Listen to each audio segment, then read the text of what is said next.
رسول اللہ صلی اللہ علیہ وسلم نے فرمایا کہ جو شخص حدث کرے اس کی نماز قبول نہیں ہوتی جب تک کہ وہ دوبارہ وضو نہ کر لے۔ حضرموت کے ایک شخص نے پوچھا کہ اے ابو ہریرہ، حدث ہونا کیا ہے؟ آپ نے فرمایا پخانے کے مقام سے نکلنے والی آواز والی یا بے آواز والی ہوا۔ صحیح بخاری حدیث نمبر 135۔ رسول اللہ صلی اللہ علیہ وآلہ وسلم نے فرمایا کہ میری امت کے لوگ وضو کے نشانات کی وجہ سے قیامت کے دن سفید پیشانی اور سفید ہاتھ پاؤں والوں کی شکل میں بلائے جائیں گے، تو تم میں سے جو کوئی اپنی چمک بڑھانا چاہتا ہے تو وہ بڑھا لے، یعنی وضو اچھی طرح کر لے۔ صحیح بخاری حدیث نمبر 136۔ رسول کریم صلی اللہ علیہ وسلم سے شکایت کی گئی کہ ایک شخص ہے جسے یہ خیال ہوتا ہے کہ نماز میں کوئی چیز یعنی ہوا نکلتی معلوم ہوئی ہے۔ آپ صلی اللہ علیہ وسلم نے فرمایا کہ نماز سے نہ پھرے یا نہ مڑے جب تک آواز نہ سنے یا بو نہ پائے۔ صحیح بخاری حدیث نمبر 137۔ نبی کریم صلی اللہ علیہ وسلم سوئے یہاں تک کہ آپ خراٹے لینے لگے، پھر آپ نے نماز پڑھی، اور کبھی راوی نے یوں کہا کہ آپ صلی اللہ علیہ وسلم لیٹ گئے پھر خراٹے لینے لگے، پھر آپ صلی اللہ علیہ وسلم کھڑے ہوئے، اس کے بعد نماز پڑھی۔ پھر سفیان نے ہم سے دوسری مرتبہ، ابن عباس رضی اللہ تعالی عنہ کہتے تھے کہ ایک مرتبہ میں نے اپنی خالہ ام المومنین حضرت میمونہ کے گھر رات گزاری تو میں نے دیکھا کہ رسول اللہ صلی اللہ علیہ وسلم رات کو اٹھے۔ جب تھوڑی رات باقی رہ گئی تو آپ صلی اللہ علیہ وسلم نے اٹھ کر ایک لٹکے ہوئے مشکیزے سے ہلکا سا وضو کیا۔ عمرو اس کا ہلکا پن اور معمولی ہونا بیان کرتے تھے، اور آپ کھڑے ہو کر نماز پڑھنے لگے تو میں نے بھی اسی طرح وضو کیا جس طرح آپ صلی اللہ علیہ وسلم نے کیا تھا، پھر آ کر آپ کے بائیں طرف کھڑا ہو گیا۔ اور کبھی سفیان نے ان یسارہ کے بجائے ان شمالہ کا لفظ کہا، مطلب دونوں کا ایک ہی ہے۔ پھر آپ صلی اللہ علیہ وسلم نے مجھے پھیر لیا اور اپنی داہنی جانب کر لیا، پھر نماز پڑھی جس قدر اللہ کو منظور تھا۔ پھر آپ لیٹ گئے اور سو گئے حتیٰ کہ خراٹوں کی آواز آنے لگی۔ پھر آپ کی خدمت میں مؤذن حاضر ہوا اور اس نے آپ کو نماز کی اطلاع دی۔ آپ صلی اللہ علیہ وسلم اس کے ساتھ نماز کے لیے تشریف لے گئے، پھر آپ نے نماز پڑھی اور وضو نہیں کیا۔ سفیان کہتے ہیں کہ ہم نے عمرو سے کہا، کچھ لوگ کہتے ہیں کہ رسول اللہ صلی اللہ علیہ وسلم کی آنکھیں سوتی تھیں، دل نہیں سوتا تھا۔ عمرو نے کہا، میں نے عبید بن عمیر سے سنا، وہ کہتے تھے کہ انبیاء علیہ السلام کے خواب بھی وہی ہوتے ہیں۔ پھر قرآن کی یہ آیت پڑھی، میں خواب میں دیکھتا ہوں کہ میں تجھے ذبح کر رہا ہوں۔ صحیح بخاری حدیث نمبر 138۔ رسول اللہ صلی اللہ علیہ وسلم میدان عرفات سے واپس ہوئے۔ جب گھاٹی میں پہنچے تو آپ اتر گئے۔ آپ نے پہلے پیشاب کیا، پھر وضو کیا اور خوب اچھی طرح نہیں کیا۔ تب میں نے کہا، یا رسول اللہ، نماز کا وقت آ گیا۔ آپ صلی اللہ علیہ وسلم نے فرمایا، نماز آگے ہے، یعنی مزدلفہ چل کر پڑھیں گے۔ جب مزدلفہ میں پہنچے تو آپ نے خوب اچھی طرح وضو کیا، پھر جماعت کھڑی کی گئی۔ آپ صلی اللہ علیہ وسلم نے مغرب کی نماز پڑھی، پھر ہر شخص نے اپنے اونٹ کو اپنی جگہ بٹھایا، پھر عشاء کی جماعت کھڑی کی گئی اور آپ نے نماز پڑھی، اور ان دونوں نمازوں کے درمیان کوئی نماز نہیں پڑھی۔ صحیح بخاری حدیث نمبر 139۔ ابن عباس رضی اللہ تعالی عنہ نے وضو کیا تو اپنا چہرہ دھویا، اس طرح کہ پہلے پانی کے ایک چلو سے کلی کی اور ناک میں پانی دیا، پھر پانی کا ایک اور چلو لیا، پھر اس کو اس طرح کیا، یعنی دوسرے ہاتھ کو ملایا، پھر اس سے اپنا چہرہ دھویا، پھر پانی کا دوسرا چلو لیا اور اس سے اپنا داہنا ہاتھ دھویا، پھر پانی کا ایک اور چلو لے کر اس سے اپنا بایاں ہاتھ دھویا، اس کے بعد اپنے سر کا مسح کیا، پھر پانی کا چلو لے کر داہنے پاؤں پر ڈالا اور اسے دھویا، پھر دوسرے چلو سے اپنا پاؤں دھویا یعنی بایاں پاؤں۔ اس کے بعد کہا کہ میں نے رسول اللہ صلی اللہ علیہ وسلم کو اسی طرح وضو کرتے ہوئے دیکھا ہے۔ صحیح بخاری حدیث نمبر 140۔ نبی اکرم صلی اللہ علیہ وآلہ وسلم نے فرمایا، جب تم میں سے کوئی اپنی بیوی سے جمع کرے تو کہے اللہ کے نام کے ساتھ شروع کرتا ہوں، اے اللہ ہمیں شیطان سے بچا اور شیطان کو اس چیز سے دور رکھ جو تو اس جمع کے نتیجے میں ہمیں عطا فرمائے۔ یہ دعا پڑھنے کے بعد جمع کرنے سے میاں بیوی کو جو اولاد ملے گی اسے شیطان نقصان نہیں پہنچا سکتا۔ صحیح بخاری حدیث نمبر 141۔ رسول کریم صلی اللہ علیہ وسلم جب قضاء حاجت کے لیے بیت الخلاء میں داخل ہوتے تو یہ دعا پڑھتے، اے اللہ میں ناپاک جنوں اور ناپاک جنیوں سے تیری پناہ مانگتا ہوں۔ صحیح بخاری حدیث نمبر 142۔ ابن عباس رضی اللہ عنہ سے روایت کرتے ہیں، ابن عباس رضی اللہ تعالی عنہ سے روایت ہے کہ نبی کریم صلی اللہ علیہ وسلم پاخانے میں تشریف لے گئے۔ میں نے پاخانے کے قریب آپ کے لیے وضو کا پانی رکھ دیا۔ باہر نکل کر آپ نے پوچھا یہ کس نے رکھا؟ جب آپ کو بتلایا گیا تو آپ نے میرے لیے دعا کی اور فرمایا، اے اللہ اس کو دین کی سمجھ عطا فرمائیو۔ صحیح بخاری حدیث نمبر 143۔ رسول اللہ صلی اللہ علیہ وسلم نے فرمایا کہ جب تم میں سے کوئی پخانے میں جائے تو قبلے کی طرف منہ کرے نہ اس کی طرف پشت کرے، بلکہ مشرق کی طرف منہ کر لو یا مغرب کی طرف۔ صحیح بخاری حدیث نمبر 144۔ لوگ کہتے تھے کہ جب قضاء حاجت کے لیے بیٹھو تو نہ قبلے کی طرف منہ کرو نہ بیت المقدس کی طرف۔ یہ سن کر عبداللہ بن عمر رضی اللہ تعالی عنہ نے فرمایا کہ ایک دن میں اپنے گھر کی چھت پر چڑھا تو میں نے حضرت صلی اللہ علیہ وسلم کو دیکھا کہ آپ بیت المقدس کی طرف منہ کر کے 2 اینٹوں پر قضاء حاجت کے لیے بیٹھے ہیں۔ پھر عبداللہ بن عمر رضی اللہ عنہ نے واسع سے کہا کہ شاید تم ان لوگوں میں سے ہو جو اپنے چوچڑوں کے بل نماز پڑھتے ہیں۔ تب میں نے کہا اللہ کی قسم میں نہیں جانتا کہ آپ کا مطلب کیا ہے۔ امام مالک رحمۃ اللہ نے کہا کہ عبداللہ بن عمر رضی اللہ تعالی عنہ نے اس سے وہ شخص مراد لیا جو نماز میں زمین سے اونچا نہ رہے، سجدے میں زمین سے چمٹ جائے۔ صحیح بخاری حدیث نمبر 145۔ رسول اللہ صلی اللہ علیہ وسلم کی بیویاں رات میں مناصے کی طرف قضاء حاجت کے لیے جاتیں اور مناصے ایک کھلا میدان ہے، تو حضرت عمر رسول اللہ صلی اللہ علیہ وسلم سے کہا کرتے تھے کہ اپنی بیویوں کو پردہ کرائیے، مگر رسول اللہ صلی اللہ علیہ وسلم نے اس پر عمل نہیں کیا۔ ایک روز رات کو عشاء کے وقت حضرت سودا بنت زمع رسول اللہ صلی اللہ علیہ وسلم کی اہلیہ جو دراز قد عورت تھیں باہر گئیں۔ حضرت عمر رضی اللہ عنہ نے انہیں آواز دی اور کہا ہم نے تمہیں پہچان لیا، اور ان کی خواہش یہ تھی کہ پردے کا حکم نازل ہو جائے، چنانچہ اس کے بعد اللہ نے پردے کا حکم نازل فرما دیا۔ صحیح بخاری حدیث نمبر 146۔ آپ صلی اللہ علیہ وسلم نے اپنی بیویوں سے فرمایا کہ تمہیں قضاء حاجت کے لیے باہر نکلنے کی اجازت ہے۔ صحیح بخاری حدیث نمبر 147۔ عبداللہ بن عمر رضی اللہ تعالی عنہ فرماتے ہیں کہ ایک دن میں اپنی بہن اور رسول اللہ صلی اللہ علیہ وسلم کی اہلیہ محترمہ حفصہ کے مکان کی چھت پر اپنی کسی ضرورت سے چڑھا تو مجھے رسول اللہ صلی اللہ علیہ وسلم قضاء حاجت کرتے وقت قبلے کی طرف پشت اور شام کی طرف منہ کیے ہوئے نظر آئے۔ صحیح بخاری حدیث نمبر 148۔ عبداللہ بن عمر رضی اللہ تعالی عنہ نے خبر دی، وہ کہتے ہیں کہ ایک دن میں اپنے گھر کی چھت پر چڑھا تو مجھے رسول اللہ صلی اللہ علیہ وسلم 2 اینٹوں پر قضاء حاجت کے وقت بیت المقدس کی طرف منہ کیے ہوئے نظر آئے۔ صحیح بخاری حدیث نمبر 149۔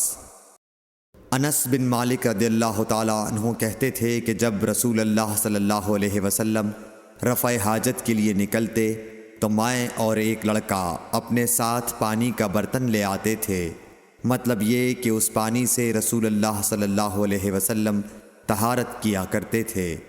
صحیح بخاری حدیث نمبر 150۔ انس رضی اللہ تعالی عنہ کہتے ہیں کہ جب نبی کریم صلی اللہ علیہ وسلم قضائے حاجت کے لیے نکلتے، میں اور ایک لڑکا دونوں آپ صلی اللہ علیہ وسلم کے پیچھے جاتے تھے اور ہمارے ساتھ پانی کا ایک برتن ہوتا تھا۔ صحیح بخاری حدیث نمبر 151۔ انس بن مالک کہتے تھے کہ رسول اللہ صلی اللہ علیہ وسلم پخانے میں جاتے تو میں اور ایک لڑکا پانی کا برتن اور نیزہ لے کر چلتے تھے، پانی سے آپ طہارت کرتے تھے۔ صحیح بخاری حدیث نمبر 152۔ رسول اللہ صلی اللہ علیہ وسلم نے فرمایا، جب تم میں سے کوئی پانی پیے تو برتن میں سانس نہ لے، اور جب پخانے میں جائے تو اپنی شرمگاہ کو داہنے ہاتھ سے نہ چھوئے اور نہ داہنے ہاتھ سے استنجا کرے۔ صحیح بخاری حدیث نمبر 153۔ نبی کریم صلی اللہ علیہ وسلم نے فرمایا، جب تم میں سے کوئی پیشاب کرے تو اپنا وضو اپنے داہنے ہاتھ سے نہ پکڑے، نہ داہنے سے طہارت کرے، نہ پانی پیتے وقت برتن میں سانس لے۔ صحیح بخاری حدیث نمبر 154۔ حضرت ابو ہریرہ کہتے ہیں کہ رسول کریم صلی اللہ علیہ وسلم ایک مرتبہ رفع حاجت کے لیے تشریف لے گئے۔ آپ کی عادت مبارکہ تھی کہ آپ چلتے وقت ادھر ادھر نہیں دیکھا کرتے تھے، تو میں بھی آپ کے پیچھے آپ کے قریب پہنچ گیا۔ مجھے دیکھ کر آپ نے فرمایا کہ مجھے پتھر ڈھونڈ دو تاکہ میں ان سے پاکی حاصل کروں، یا اسی جیسا کوئی لفظ فرمایا، اور فرمایا کہ ہڈی اور گوبر نہ لانا۔ چنانچہ میں اپنے دامن میں پتھر بھر کر آپ کے پاس لے گیا اور آپ کے پہلو میں رکھ دیے اور آپ کے پاس سے ہٹ گیا۔ جب آپ قضائے حاجت سے فارغ ہوئے تو آپ نے پتھروں سے استنجا کیا۔ صحیح بخاری حدیث نمبر 155۔ عبداللہ بن مسعود رضی اللہ تعالی عنہ کہتے تھے کہ نبی کریم صلی اللہ علیہ وسلم رفع حاجت کے لیے گئے تو آپ نے مجھے فرمایا کہ میں 3 پتھر تلاش کر کے آپ کے پاس لاؤں، لیکن مجھے 2 پتھر ملے، تیسرا ڈھونڈا مگر مل نہ سکا، تو میں نے خشک گوبر اٹھا لیا، اس کو لے کر آپ کے پاس آ گیا۔ آپ نے پتھر تو لے لیے مگر گوبر پھینک دیا اور فرمایا یہ خود ناپاک ہے۔ صحیح بخاری حدیث نمبر 156۔ ابن عباس رضی اللہ تعالی عنہ کہتے ہیں کہ رسول اللہ صلی اللہ علیہ وسلم نے وضو میں ہر عضو کو ایک ایک مرتبہ دھویا۔ صحیح بخاری حدیث نمبر 157۔ عبداللہ بن زید رضی اللہ تعالی عنہ بیان کرتے ہیں کہ نبی کریم صلی اللہ علیہ وسلم نے وضو میں اعضاء کو 2 بار دھویا۔ صحیح بخاری حدیث نمبر 158۔ حضرت عثمان بن عفان رضی اللہ تعالی عنہ نے پانی کا برتن مانگا اور لے کر پہلے اپنی ہتھیلیوں پر 3 مرتبہ پانی ڈالا، پھر انہیں دھویا۔ اس کے بعد اپنا داہنا ہاتھ برتن میں ڈالا اور پانی لے کر کلی کی اور ناک صاف کی، پھر 3 بار اپنا چہرہ دھویا اور کوہنیوں تک 3 بار دونوں ہاتھ دھوئے، پھر اپنے سر کا مسح کیا، پھر پانی لے کر ٹخنوں تک 3 مرتبہ اپنے دونوں پاؤں دھوئے، پھر کہا کہ رسول اللہ صلی اللہ علیہ وسلم نے فرمایا ہے کہ جو شخص میری طرح ایسا وضو کرے پھر 2 رکعت پڑھے جس میں اپنے نفس سے کوئی بات نہ کرے تو اس کے گزشتہ گناہ معاف کر دیے جاتے ہیں۔ صحیح بخاری حدیث نمبر 159۔ رسول اللہ صلی اللہ علیہ وسلم فرماتے ہیں کہ جب بھی کوئی شخص اچھی طرح وضو کرتا ہے اور خلوص کے ساتھ نماز پڑھتا ہے تو اس کے ایک نماز سے دوسری نماز پڑھنے تک کے گناہ معاف کر دیے جاتے ہیں۔ صحیح بخاری حدیث نمبر 160۔ نبی کریم صلی اللہ علیہ وسلم نے فرمایا، جو شخص وضو کرے اسے چاہیے کہ ناک صاف کرے، اور جو پتھر سے استنجا کرے اسے چاہیے کہ طاق عدد یعنی 1، 3 یا 5 ہی سے کرے۔ صحیح بخاری حدیث نمبر 161۔ رسول اللہ صلی اللہ علیہ وسلم نے فرمایا کہ جب تم میں سے کوئی وضو کرے تو اسے چاہیے کہ اپنی ناک میں پانی دے، پھر اسے صاف کرے، اور جو شخص پتھروں سے استنجا کرے اسے چاہیے کہ بے جوڑ عدد یعنی 1 یا 3 سے استنجا کرے، اور جب تم میں سے کوئی سو کر اٹھے تو وضو کے پانی میں ہاتھ ڈالنے سے پہلے اسے دھو لے، کیونکہ تم میں سے کوئی نہیں جانتا کہ رات کو اس کا ہاتھ کہاں رہا ہے۔ صحیح بخاری حدیث نمبر 162۔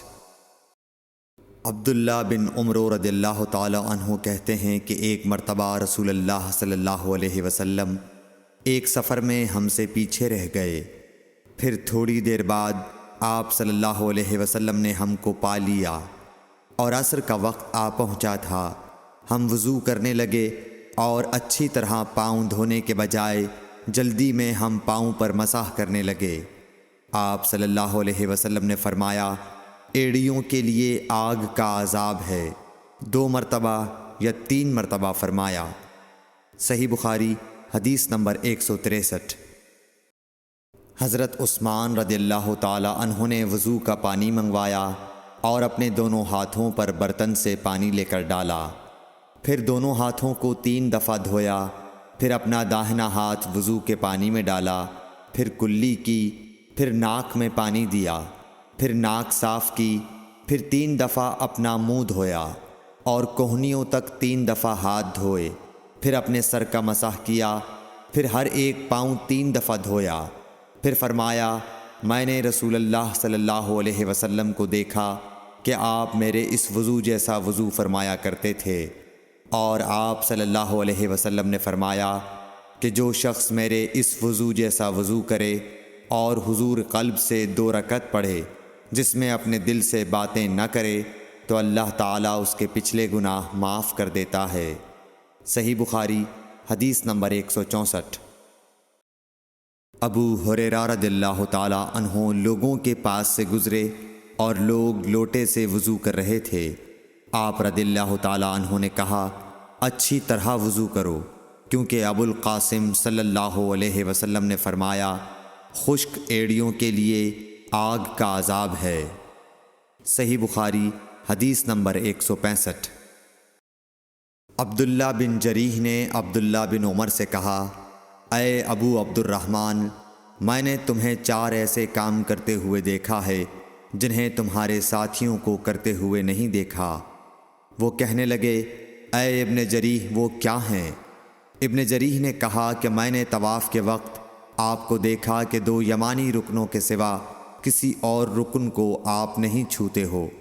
دوسرے میں نے آپ کو سبتی جوتے پہنے ہوئے دیکھا، اور تیسرے میں نے دیکھا کہ آپ زرد رنگ استعمال کرتے ہو، اور چوتھی بات میں نے یہ دیکھی کہ جب آپ مکے میں تھے لوگ ذی الحج کا چاند دیکھ کر لبیک پکارنے لگتے ہیں اور حج کا احرام باندھ لیتے ہیں، اور آپ 8ویں تاریخ تک احرام نہیں باندھتے۔